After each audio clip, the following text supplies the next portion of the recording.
주시는 말씀 창세기 19장 1절로 11절까지 말씀입니다.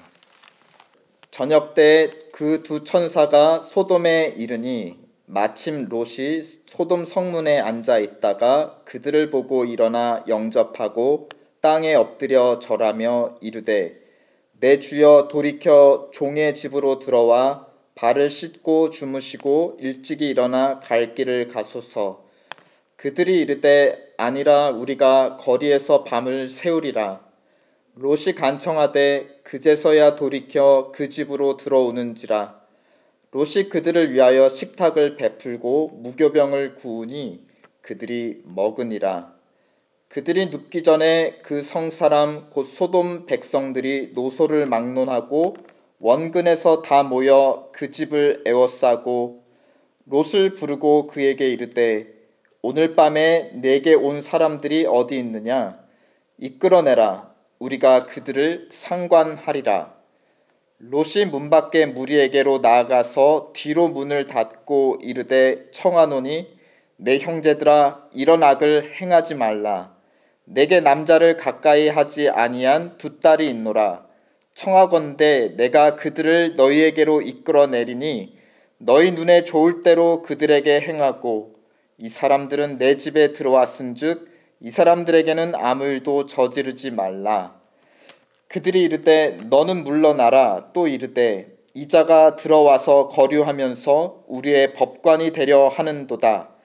이제 우리가 그들보다 너를 더 헤아리라 하고 롯을 밀치며 가까이 가서 그 문을 부수려고 하는지라. 그 사람들이 손을 내밀어 롯을 집으로 끌어들이고 문을 닫고 문 밖에 무리를 대소를 막론하고 그 눈을 어둡게 하니 그들이 문을 찾느라고 헤매었더라. 아멘. 오늘 본문 1절에서 저녁 때 두 천사가 소돔에 이릅니다. 아브라함의 조카 롯은 성문에 앉아 있다가 그들을 맞아들이죠. 이 고대 시대 때의 성문은 또 상거래와 또 여러 토지 매매 또 법적인 판결이 이루어지는 그 도시의 공공장소, 어떻게 보면 권력과 부가 집중되는 핵심 장소, 그것이 바로 성문이었습니다.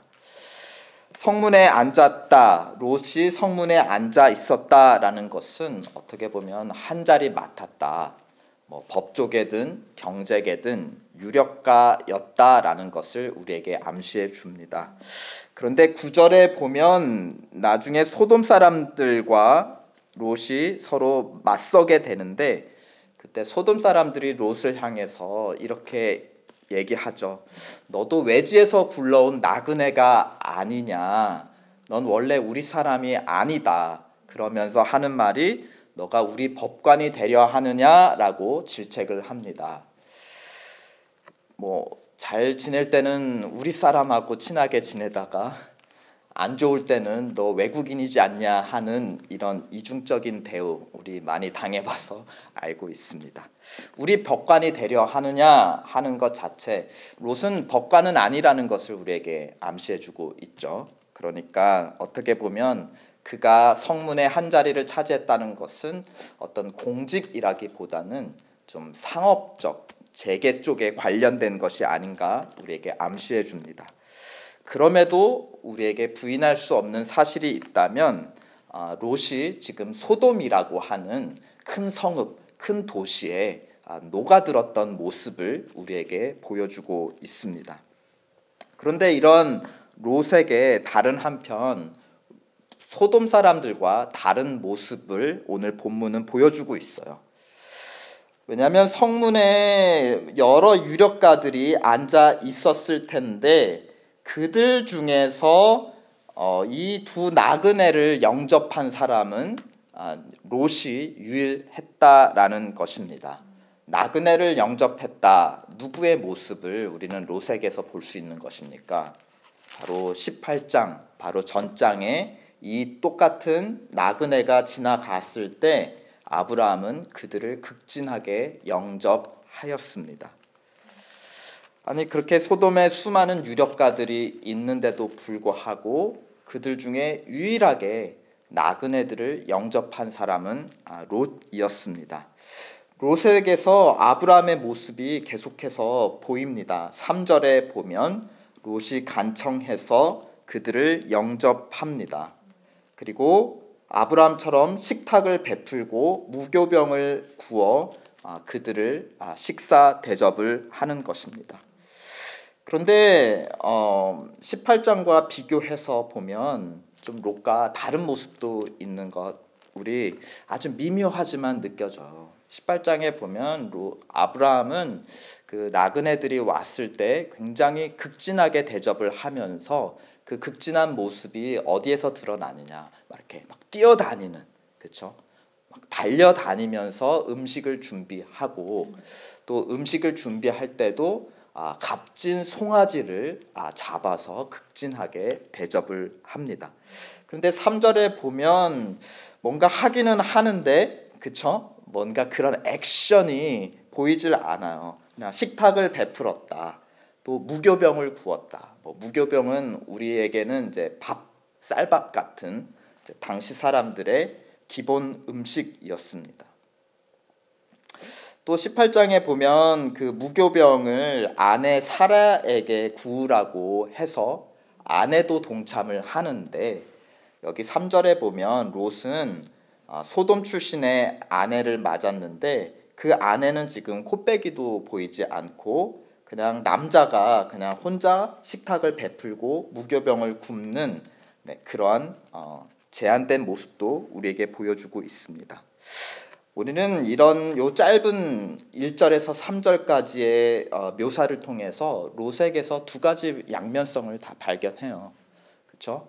그는 원래 아브라함을 따라서 여기까지 왔다가 나중에 이제 좀 크고 성장하게 되면서 아브라함을 떠나서 이 소돔으로 온 사람이었어요.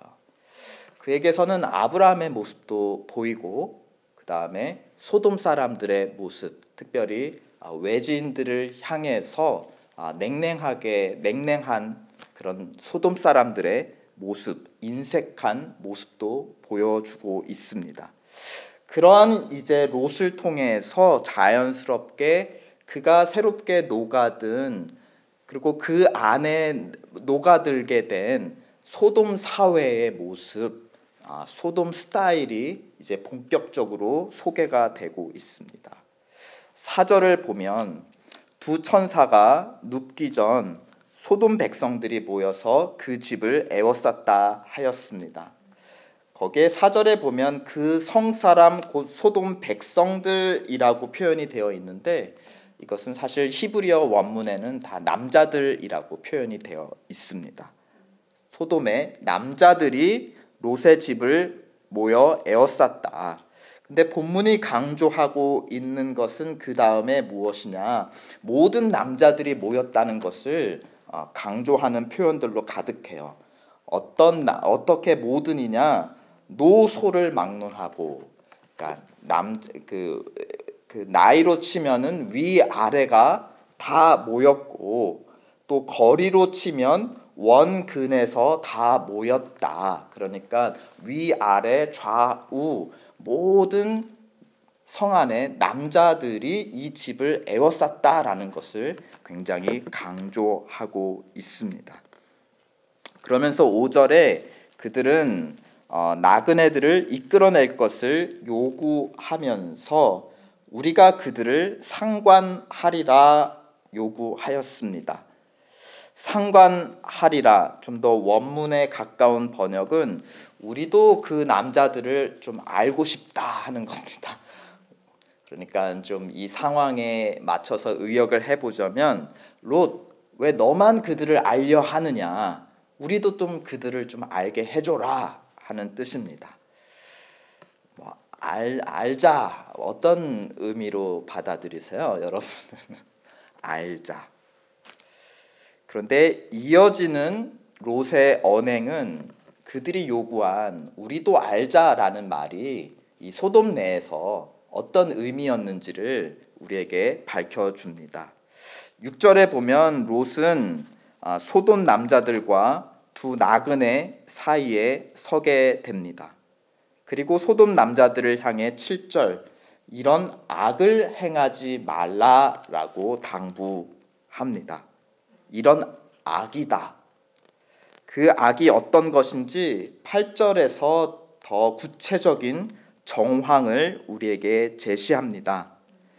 차라리 나에게 남자를 가까이 하지 아니한 처녀인 두 딸이 있는데 이 두 딸을 내어줄 테니 너희가 원하는 대로 해라. 그러나 나에게 온 이 두 손님은 절대 건들지 말라라고 합니다. 이쯤 되면 독자로서 우리는 이미 알고 있습니다. 그렇죠? 뭔가 불편한 그 사실을 알고 있습니다. 근데 흥미롭게도 본문은 계속 정황 증거만 제시하고 있어요. 우리도 알자. 안다는 게 무슨 의미지? 근데 롯의 말을 통해서 이런 악이다. 그거 아니야?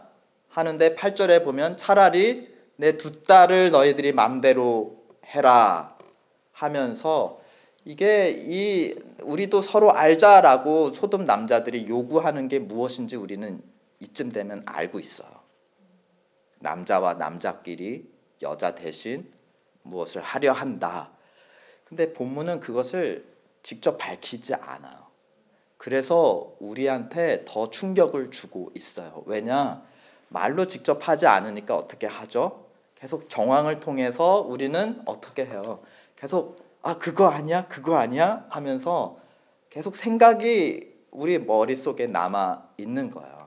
어떤 우리를 끌어들이는 굉장히 흥미로운 문학적 표현인 것 같아요. 직접 말하는 대신 계속 정황을 얘기하면서 끌어들이고 상상하게 하고 더 마음에 불쾌함을 갖게 하고 그래서 우리는 어떻게 보면 서로 그거 아니야 하고서는 서로 눈을 마주치게 되는 어떤 그런 접근을 하고 있습니다. 그런데 9절에 보면 이 사람들이 행하려고 하는 악의 절정이 보여지고 있어요. 소돔 남자들은 자기를 방해하는 롯까지 밀치며 무엇을 하려 하였다 하였습니까? 맨 끝에 보면 롯을 밀치며 가까이 가서 그 문을 부수려고 했다. 그러니까 자기 눈에 좋은 것이 곧 법이었고 이들은 저마다 자기 인생의 법관들이었고 지금 무력 행사를 통해서라도 그 법을 집행하려 하는 것이었습니다. 이것이 어떻게 보면 외지인들을 대하는 소돔의 방식이었다라는 것이죠. 근데 특히 그 나그네 손님들이 누구였습니까? 하나님께서 소돔의 죄악을 직접 판단하기 위해서 보내신 수행 천사들이었습니다. 그런 천사들 앞에 그 두 천사들 10절에 보면 그 빛이 밝을수록 그들의 그림자가 더 짙어졌던 거죠. 하나님의 빛이 그들에게 비칠수록 그들의 안에 있던 그 본질적인 모습, 소돔스러운 모습, 그들이 공동체를 이루어 성 안에서 구축했던 그들의 본 모습이 더 극단적으로 드러난 것입니다. 빛이 밝을수록 그림자가 더 짙어진 상황이죠. 그런데 아직 악의 절정에는 이르지 않았습니다. 10절에 보면 두 천사가 그들의 눈을 어둡게 하였습니다. 아마도 밝은 빛을 순간적으로 비춘 것이 아닌가 하는 정황, 그래서 그들의 눈이 어두워졌다. 그런데 그런 이유로 본문에서 제가 보기에는 가장 끔찍한 장면이 펼쳐지는데요. 우리 11절 한번 다 함께 읽어보실까요? 시작. 문 밖에 무리를 대소를 막론하고 그 눈을 어둡게 하니 그들이 문을 찾느라고 헤매었더라. 한번 상상을 해보세요. 모두가 눈이 다 어두워졌는데 이런 일 당하시면 어떠실 것 같으세요? 당황하고 아, 이게 어떻게 된 일이야? 우리가 벌을 받았나? 무슨 일이지? 하고 각자의 집으로 돌아가지 않았을까요? 그런데 이 소돔 남자들은 어떻게 했다 하였습니까? 그들이 문을 찾느라고 헤매었더라. 무엇을 암시하나요?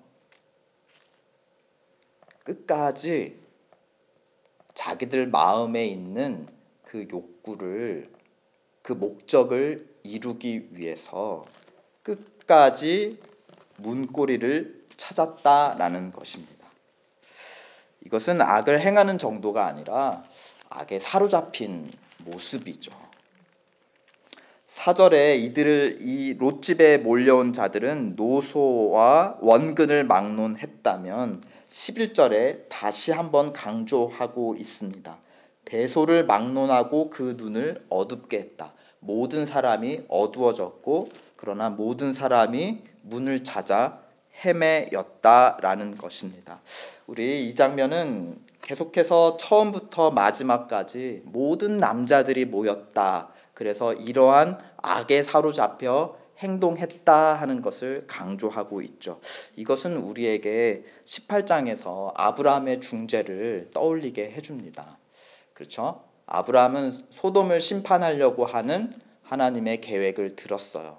그때 50명이 있어도 이들을 악인과 의인을 함께 멸망시키겠습니까? 그러자 하나님께서 아니다. 50의 의인만 있어도 성읍 전체를 용서해 주겠다.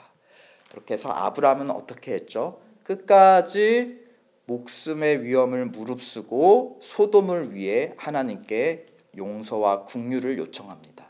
그래서 마지막에 단 10명만 있어도 도시를 멸하지 않겠다 하고 합의가 되었습니다.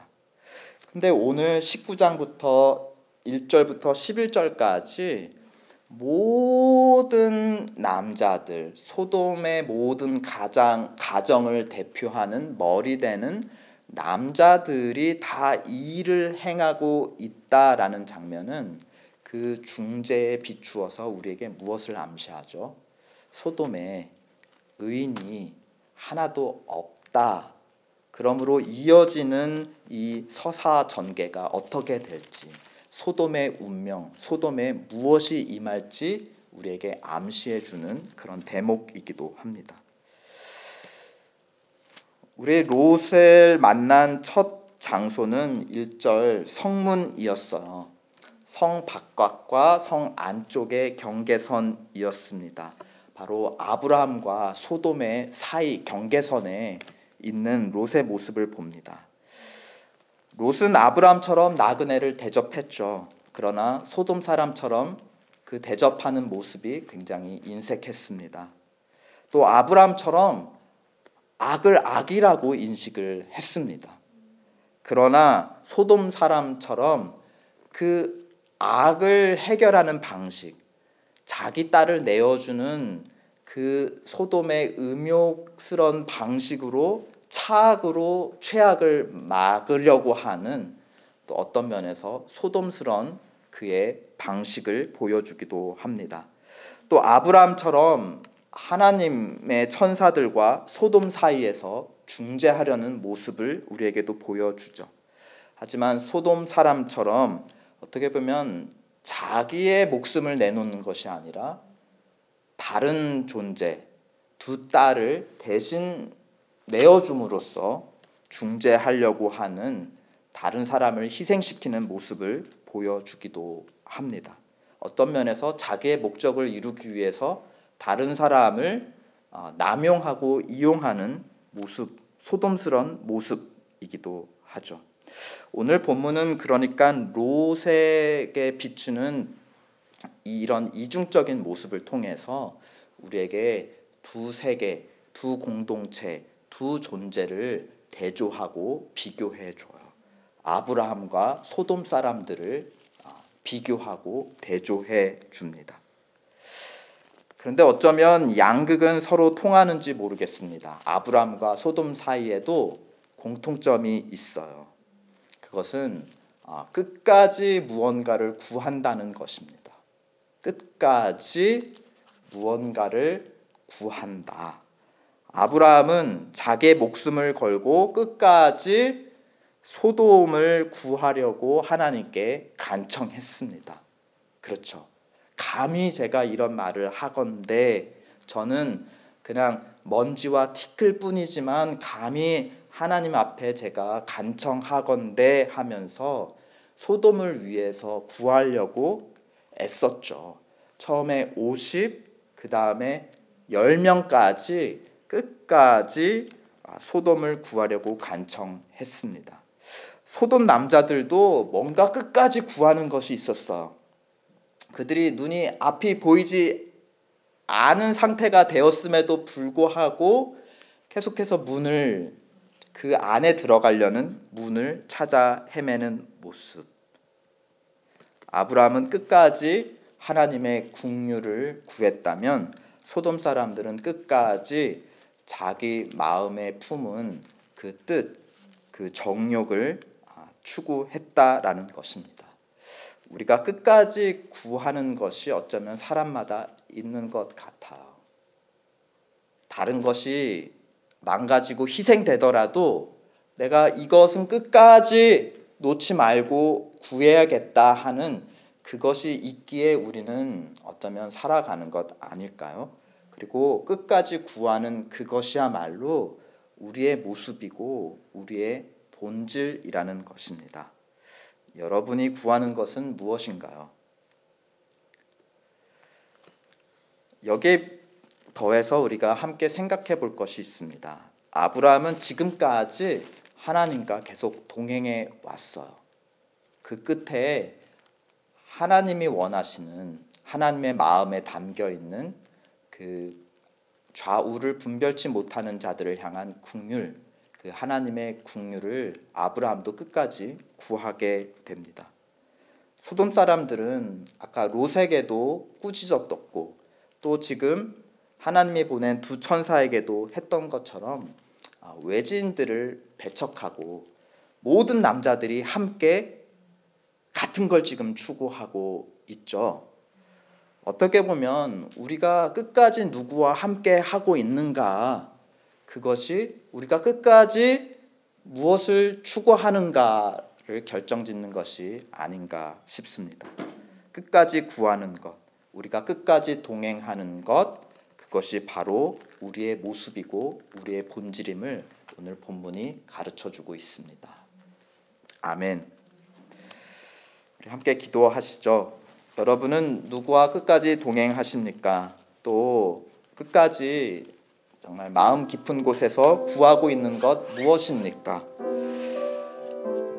성경은 우리에게 복음을 선포합니다. 우리가 사나 죽으나 주의 것이다. 우리는 주님에게 붙들려 끝까지 동행하는 자이며 그러므로 우리가 끝까지 구할 것도 우리 주님입니다. 그러므로 우리의 죽음의 끝에 이르렀을 때 아무도 우리와 함께 해주지 못하지만 주님은 우리와 함께 하십니다. 주님이 끝까지 구하신 것, 하나님의 나라와 그 의, 그리고 우리를 위한 부활의 영생, 이것이 바로 우리가 구할 것, 우리의 끝이 아닌가 싶습니다. 또 이 시간 함께 공동체를 위해서 기도했으면 좋겠어요. 우리 함께 동행하는 사람들이잖아요. 그러니까 서로의 모습이 사실은 나중에 우리의 모습이 되게 돼요. 그러니까 우리가 서로를 위해서 기도하고 서로 앞에 주님의 선한 모습을 비춰줄 그 의무가 우리에게 있습니다. 그것이 결국은 또 서로를 향한 나의 모습이 되기 때문입니다. 바로 주님의 모습입니다. 우리 서로가 주님 닮아가게 하여 주시고 내가 주님 닮게 하여 주시고 주님의 뜻을 끝까지 구하는 우리 공동체 되게 도와주시옵소서. 이 시간 함께 기도하겠습니다.